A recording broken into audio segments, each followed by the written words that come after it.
Hi అండి, అందరికీ నమస్కారము. ముందుగా అందరికీ శ్రీరామనవమి శుభాకాంక్షలు. ఈరోజు వీడియో వచ్చేసి శ్రీరామనవమి యొక్క విశిష్టత ఏమిటి, నవమి తిథి యొక్క ప్రారంభము, ముగింపు సమయము, స్వామివారిని పూజించడానికి శుభముహూర్తము ఎప్పుడు, ఈ రోజున పాటించవలసినటువంటి పరిహారాలు ఏమిటి, వివాహానికి ఆలస్యం అవుతున్న వారు ఎలాంటి పరిహారాలు పాటించడం ద్వారా కోరుకున్న జీవిత భాగస్వామిని పొందవచ్చు, స్వామివారికి ఇష్టమైన నైవేద్య పుష్పాలు ఏమిటి, ఐశ్వర్యము సిద్ధించాలంటే ఎలాంటి నియమాలు పాటించాలి అనే విషయాల గురించి ఈ వీడియోలో చెప్పుకుందాం. ఈ వీడియోలోకి వెళ్లే ముందు ఈ ఛానల్ని ఇంతవరకు సబ్స్క్రైబ్ చేయని వారు సబ్స్క్రైబ్ చేసుకుని జై శ్రీరామ్ అని కామెంట్ చేయగలరు. వీడియోలోకి వెళ్ళినట్లయితే చైత్ర మాసము శుక్లపక్షము నవమి తిథిని హిందూ మతంలో చాలా ప్రత్యేకమైనదిగా భావిస్తారు. ఎందుకంటే ఈ రోజున శ్రీరాముడి జన్మదిన మహోత్సవం జరుపుకుంటారు. అంతేకాదు ఈ రోజున శ్రీ సీతారామచంద్ర స్వామి వారి కళ్యాణము అంగరంగ వైభవంగా జరుపుతారు. ఈ రోజున హిందూ మత విశ్వాసం ప్రకారము పెళ్లి కాని యువతీ యువకులు కొన్ని పరిహారాలు పాటించడం ద్వారా వివాహంలో అడ్డంకులు తొలగిపోతాయని, కోరుకున్న జీవిత భాగస్వామిని పొందుతారని నమ్మకం. హిందూ క్యాలెండర్ ప్రకారము శ్రీరాముడి జన్మదినోత్సవము చైత్ర మాసంలోని శుక్లపక్షంలోని 9వ రోజున జరుపుకుంటారు. ఈ రోజున దేవాలయాలలో రామచరిత మానస్ను, సుందరాకాండను పారాయణ చేస్తారు.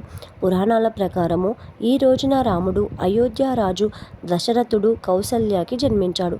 ఈ రోజున శ్రీరాముడిని పూజించడము, రామచరిత మానస్ను పాటించడం వల్ల జీవితంలోని వివిధ సమస్యల నుంచి ఉపశమనం లభిస్తుందని నమ్మకం. ఈ నూతన సంవత్సరము శ్రీ విశ్వవసునామ సంవత్సరంలో శ్రీరామనవమి రామయ్య కళ్యాణము ఆదివారం రావడం విశేషం.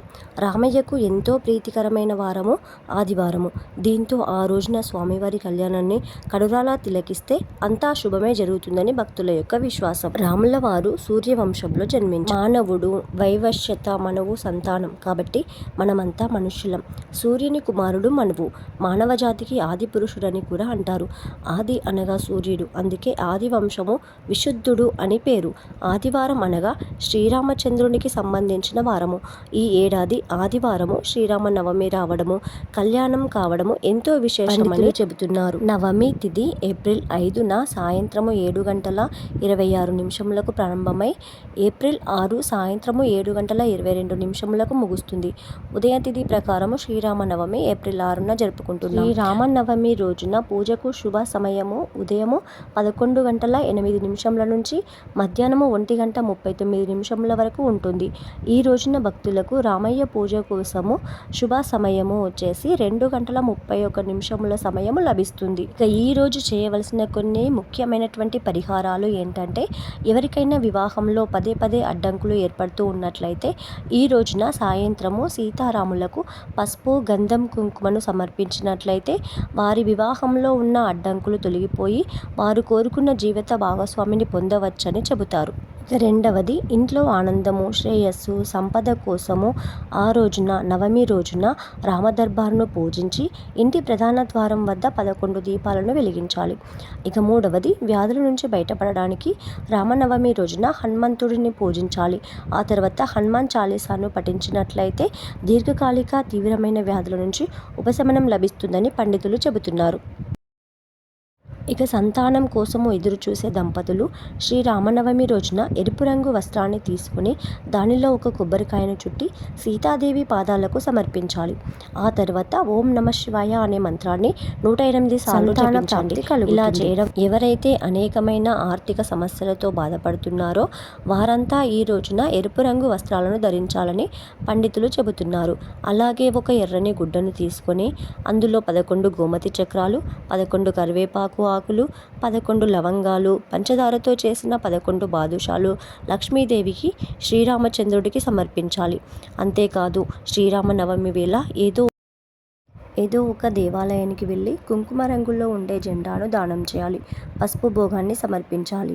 శ్రీరాములూరికి కుంకుమ పువ్వు కలిపిన పాలతో అభిషేకం చేయడం వలన డబ్బు సంబంధిత సమస్యలన్నీ తొలగిపోతాయని పండితులు జీవితంలో విపరీతమైన కష్టాలు ఉన్నాయి అనుకునేవారు గంగాజలాన్ని లేదా ఏదైనా ఒక పవిత్ర నది నీటిని ఒక పాత్రలో తీసుకొని ఓం శ్రీ హ్రీం క్లీం రామచంద్రాయ శ్రీ నమః అనే మంత్రాన్ని 108 సార్లు జపించడం వలన అన్ని రకాల సమస్యలు తొలగిపోతాయని పండితులు చెబుతున్నారు.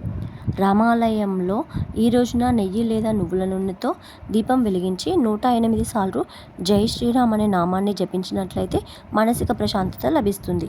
ఏవి జపించలేని వారు కేవలం శ్రీరామ రక్షా స్తోత్రమైన శ్రీరామ జయ రామ జయ జయ రామ అనే మంత్రాన్ని తపించినట్లయినా కూడా మంచి ఫలితం పొందుతారని పండితులు చెబుతున్నారు. ఇక ఈరోజు స్వామివారికి ముఖ్యమైనటువంటి ప్రసాదాలు ఏంటి అంటే పానకము, వడపప్పు, చక్కెర పొంగలి, చలిమిడి, పులిహోర, వడ, రవ్వ పులిహోర, శనగలు, మామిడికాయ రసము, దద్దోజనము వంటివి స్వామివారికి చేసి నైవేద్యంగా సమర్పించినట్లయితే మంచి ఫలితం లభిస్తుంది. ఇక ఈరోజు స్వామివారిని కొన్ని పూలతో పూజించడం వల్ల కొన్ని రకాల ఫలితాలను పొందవచ్చు. జాజి పూలతో పూజిస్తే దుష్టగుణాలు తొలగిపోయి ఉద్యోగ ప్రాప్తి కలుగుతుంది. సంపెంగ పూలతో శత్రువుల బాధ తొలగిపోతుంది. పారిజాత పూలతో పూజించడం వలన కాలసర్ప దోషాలు తొలగిపోయి అన్ని రకాల సమస్యలు తొలగిపోతాయి. శ్రీమంతులు కావాలన్నా, ఐశ్వర్యము సిద్ధించాలన్నా పద్మాలతో పూజించాలి. గన్నేరు పూలతో పూజించడం వలన విద్యార్థులతో మేధాశక్తి పెరుగుతుంది.